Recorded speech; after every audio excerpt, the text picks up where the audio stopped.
Prítomní, milí spoluobčania, dovoľte mi v prvom rade ospravedlniť pána primátora Karola Horníka a pána Františka Novotného, predsedu miestnej organizácie Slovenského zväzu protifašistických bojovníkov, že sa nemohli zúčastniť tohto pietného aktu, pretože obidvaja išli na pohreb, pán primátor do Batorskej Polomy a pán Novotný do Vlachova.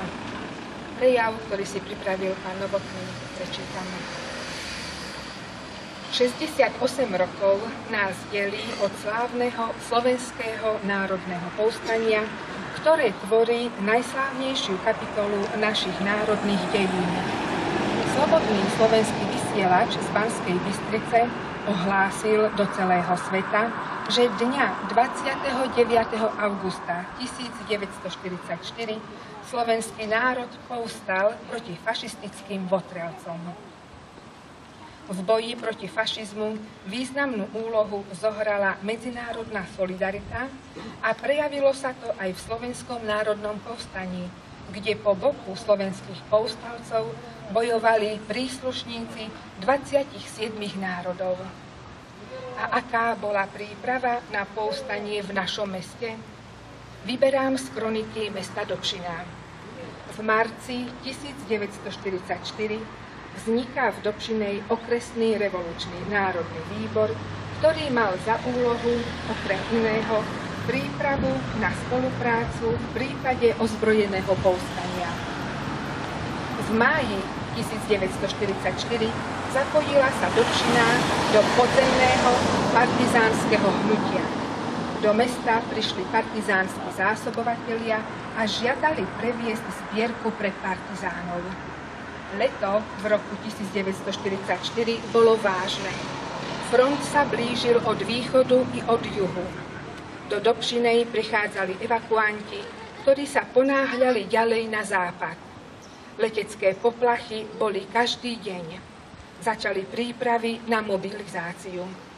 Táto nebola vykonaná, ale až 3. septembra 1944 došla správa, že Nemci sa dostali na Pusté pole a čoskoro aj na Telgard. Na základe vyhlášky Slovenskej národnej rady sa mobilizácia predsa len uskutočnila.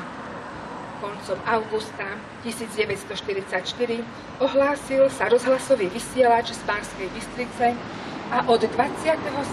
augusta bolo aj naše mesto vo vare. Práca ľuďom nešla. Vytvárali sa skupinky, horlivo sa debatovalo o tom, čo nás čaká. Príslušníci odboja aj v našom meste dostali výzbroj. Po dohode s armádou bolo v noci z 28. na 29. augusta 1944 mesto obsadené a dôležité budovy boli strážené. Dňa 30.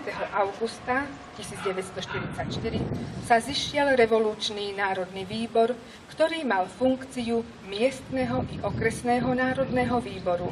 Schválený bol návrh proklamácie k občanom. Tým bol prevrat ukončený. Nastala doba radostnej práce i vážnych starostí. Boli odčlenené južné časti okresu Rožňava k Maďarsku a tak sídlom okresného mesta sa stala Dobšiná. Jedným z najkrajších úspechov v odboji v našom okrese je zriadenie povstaleckej nemocnice v Dobšinej.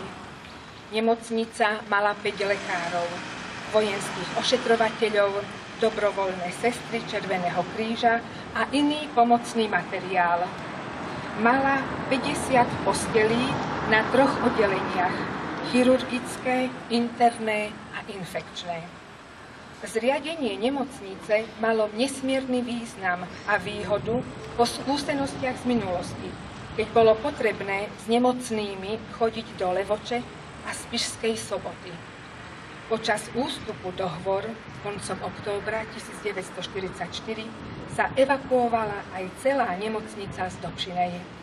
Tento rok sme si pripomenuli 100 výročie Dušekovho ústavu, to je budova súčasného detského domova, kde sídlila nemocnica.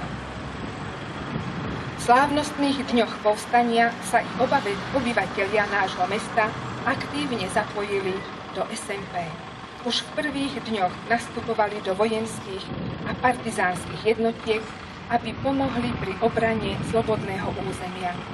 V boji za slobodu a pokojný život priamo v Slovenskom národnom povstaní a v ďalšom období oslobodzovacích bojov padlo viac ako 15 našich občanov. Patrí im naša úcta a vďaka. Ďakujeme.